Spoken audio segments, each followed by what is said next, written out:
खड्डा इससे भरते ऐसा कैसे बैठेगा? अभी तुम लोग गाड़ी में सामान डाल के जा रहे हो मेरे सामने।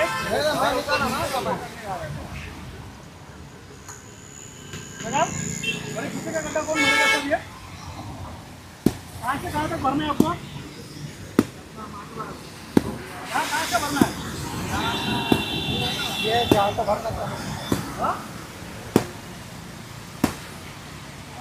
गड्ढे आपको नहीं दिख रहे वहाँ पे? वो बड़ा वाला इससे नहीं भरेगा। वो कौन भरेगा? तो छोटे गड्ढे भरोगे तो बड़ा वाला कौन भरेगा आगे? वो इसमें से नहीं हो पाएगा। अरे भाई तुमका छोटे गड्ढे भरने के लिए तुमको रखा है और बड़े गड्ढे में गाड़ी जाता है कि छोटे में जाता है? कौन है साहब आपका फोन लगाइए। त्यांचं असं म्हणणं आहे की आम्ही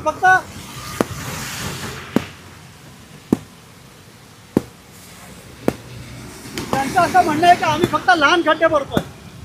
तो मोठा गड्ढा भरने वाला अलग है, बड़ा अलग है। आपण आता ठाणे शहराच्या वेशीवर उभे आहोत। इथून वाहनही ठाणे शहरामध्ये प्रवेश करतात, परंतु या ठिकाणी फार मोठे मोठे खड्डे या ठिकाणी पडलेले आहेत। आणि सकाळी मी या ठिकाणाहून जात असताना एक दुचाकीस्वार अपघात होता या ठिकाणी वाचला। इथून थोड्याच अंतरावरती खड्डे भरण्याचं काम चालू होतं।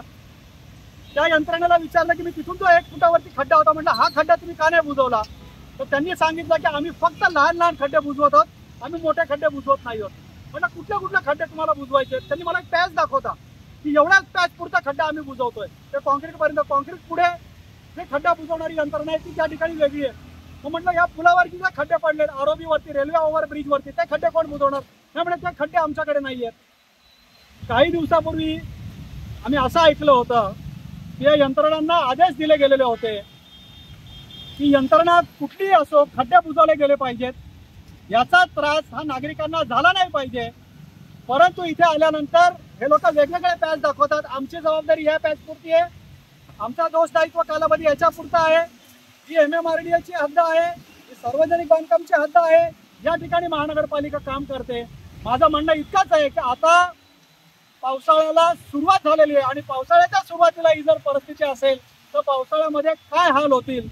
त्यामुळे पुन्हा एकदा या सर्व यंत्रणांची एकत्रितपणे बैठक घेणं गरजेचं आहे आणि या बैठकीमध्ये त्यांना आदेश दिले गेले पाहिजेत की ठाणेकर नागरिकांना कुठल्याही प्रकारचा त्रास त्या ठिकाणी झाला नाही पाहिजे आणि एक खड्डे त्या ठिकाणी बुजवले गेले पाहिजे की जेणेकरून त्या ठिकाणी कुठल्याही प्रकारचा अपघात किंवा जीवितहानी होणार नाही आणि या ठाणेकर नागरिकांना या खड्ड्यांमुळे त्रास होणार नाही।